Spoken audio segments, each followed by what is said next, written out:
This episode of Defending Truth is brought to you by the Four Persons Network. Learn more at thefourpersons.net. Hello, everyone. Welcome back to this episode of Defending Truth. Thank you for joining me for this great episode. I'm very honored to have my good friend, now Dr. Ann DeSantis. She's a Catholic author, speaker, wife, mother, and grandmother who is deeply committed to her faith and driven by a profound desire to share it with others. Ann's life's mission is to inspire others to reach out to those on the margins, encouraging them to become missionary disciples for Christ. Rooted in the teachings of Pope Francis and the wisdom of the saints, Ann passionately believes the fostering affability can elevate evangelization on a societal and global scale, making the faith more accessible, compassionate, and transformative.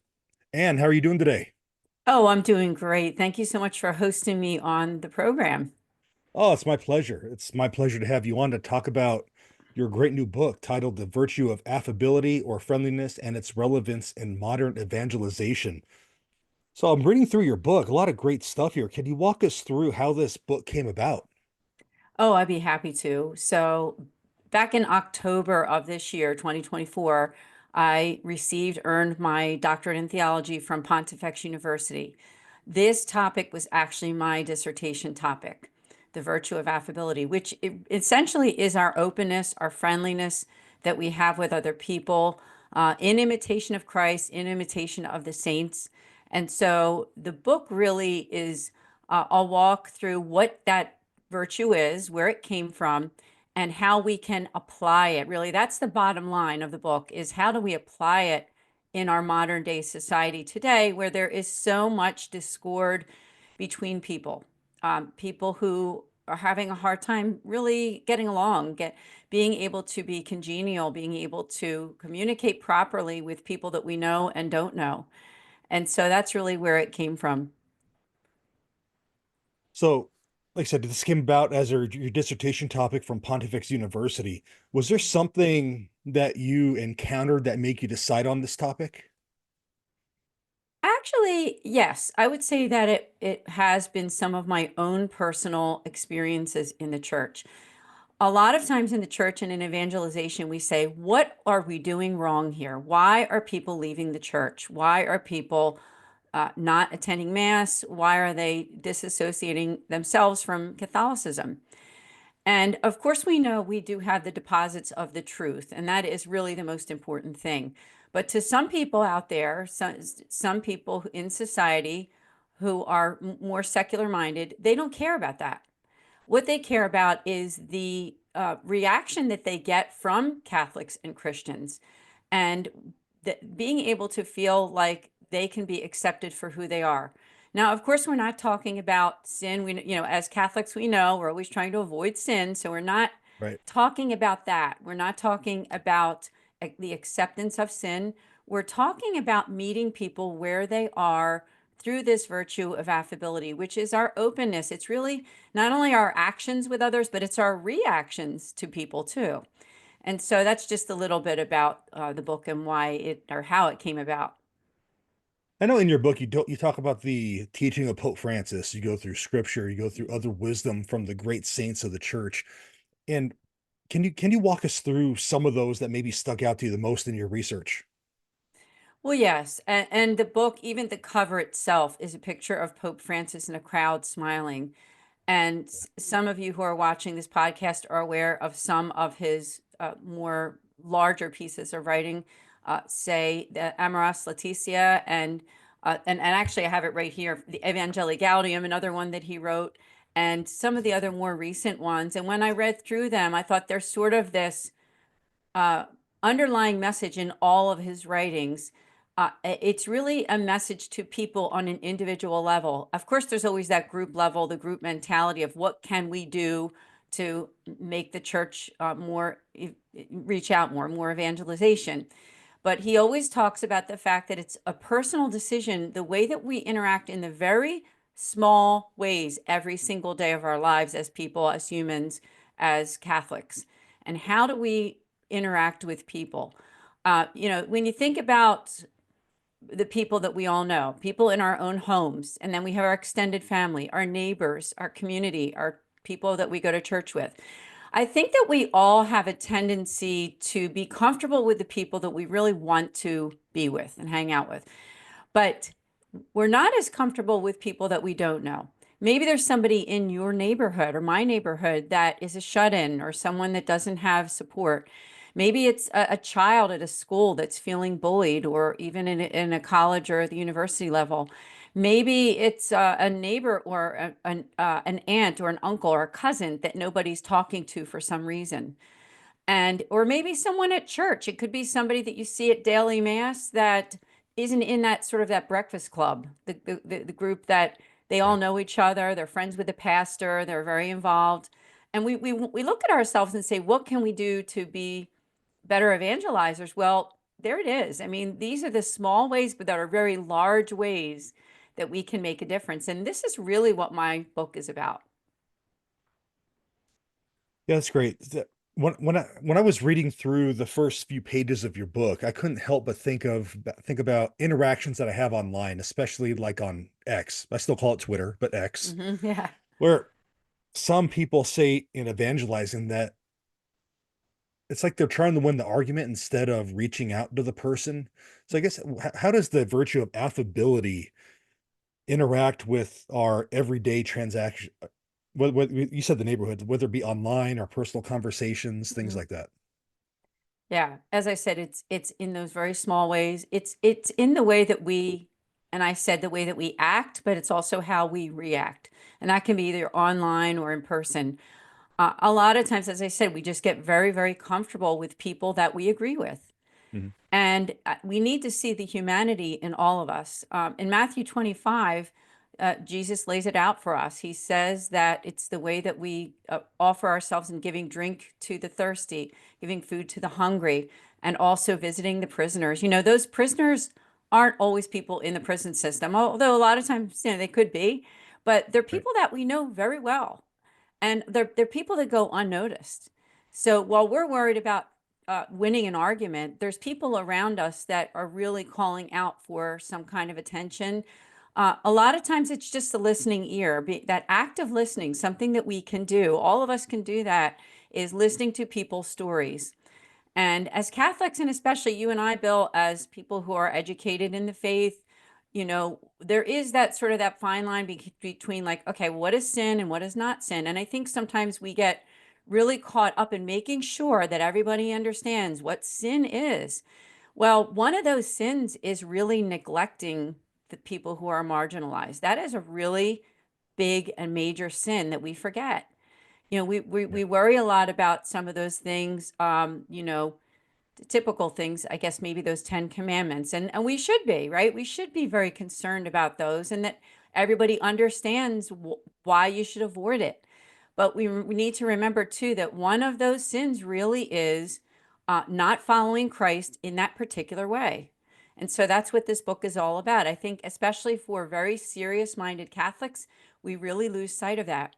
I am hoping that this book can get into the hands of priests, religious, those in the academic world, theological world. I would love it to get over to the Vatican. I'd love for the Pope to get this book. I'd love for him to be able to read it, and for them, people within his circles to be able to be aware of it. So I'm hoping that that's something that can be done so that this message of affability can be taught, because a lot of people have no idea. I can't tell you how many people that I've talked to about this book and say, I've never heard of that. Well, Right. maybe it's time that people do find out about that. Right, because in the whole grand scope of evangelization, it's a very important topic that, except like you pointed out, just I don't want to say ignored, but it's almost to that point. So what feedback have you received about the book so far? I would say pretty good feedback so far. I mean, honestly, you might see there's like a box in the back there. Like that's actually a box of the book. And literally the box just came like on Christmas Eve. So from when this podcast is being taped on New Year's Eve 2024. So, I mean, it's literally just been published. The doctorate itself went through on October 18th, 2024. That's the Feast of St. Luke. I was happy about that. It's a great feast day for the doctorate to go through and happen. So yeah, so far so good. Anybody who's watching, hey, if you could help me out, spread the word. My website is andesantis.com. And I just invite people to, go on my website, learn about the book. It's been published by En route Publishing. I thank Dr. Sebastian Mahfoud for being the one to publish the book for me. And yeah, I'm really excited for what's to come in spreading this message. It's not, to me, it's not so much about me or the book or selling the book. It's really about people being educated in this, because we think about, say, the message of theology of the body, which really went just worldwide, didn't it? I mean, everybody Yeah. knows what theology of the body is. And I think it's a wonderful thing the way that that was really brought to life. Well, I'm kind of hoping that this same message of affability and something so simple as how we interact in our daily lives, I really hope that it can get out there and that we understand how important it is. We're not in heaven yet. Sin affects all of us, and I mean all of us. So Hmm. even those who are very holy and well schooled in theology, and people who are, attending daily mass or prayer groups, rosary groups, we're not there yet, right? So for all Right. those people that we're praying for, we got to pray for ourselves too, because evangelization starts with us. And if we don't get this, if we don't understand how important this virtue is, I mean, that's not a good thing. So that's one way that we can really, I think, help to get that message out about this valuable virtue. How would this virtue relate to the three cardinal virtues or the three theological virtues? How would it relate to that?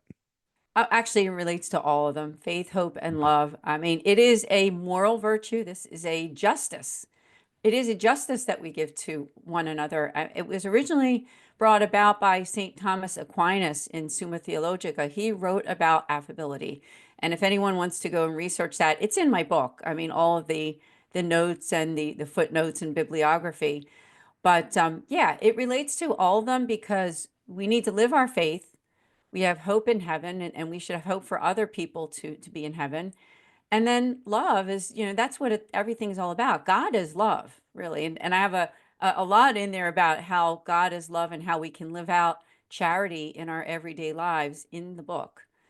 So I'm hoping that this message, it's a simple message. I think it's kind of sad that it even has to be a topic for a dissertation. Does Yeah. that make sense? Because it's Think it, almost like it's so simple, but I think in a lot of ways, when in our evangelization practices, we've lost it. We've lost right. it.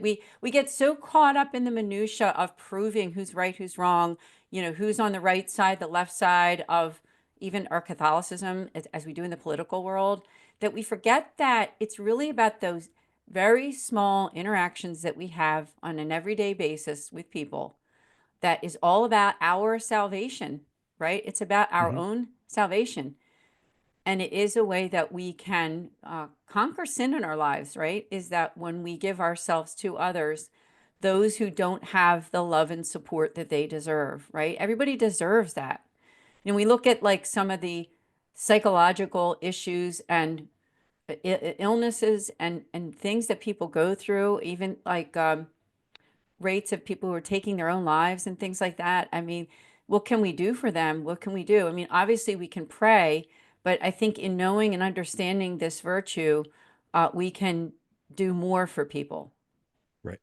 So check out the book. It's published by En route and it's on Amazon as well. And if you're a subscriber to their to Amazon Unlimited, it's part of the subscription, so you can check it out. Well, thank you, Dr. DeSantis, for talking about your book.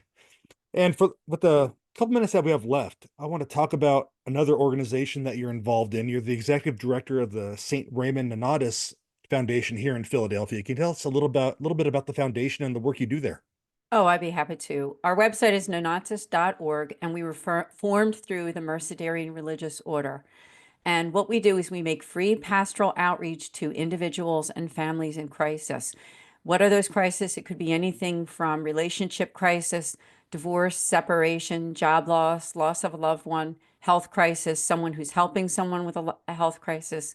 The list goes on and on and on. And so we offer free pastoral care. By that, I mean free appointments, either online or on a call or in person if the person is in the Philadelphia area or at one of our Mercedarian communities, which are in Ohio, Florida, near the St. Petersburg area, Cleveland, Columbus, and then Western New York as well. I invite people to reach out to me so they can make that free appointment. Uh, we have online prayer requests that are confidential. We do retreats, podcasts, and more. So I appreciate your asking me about the foundation.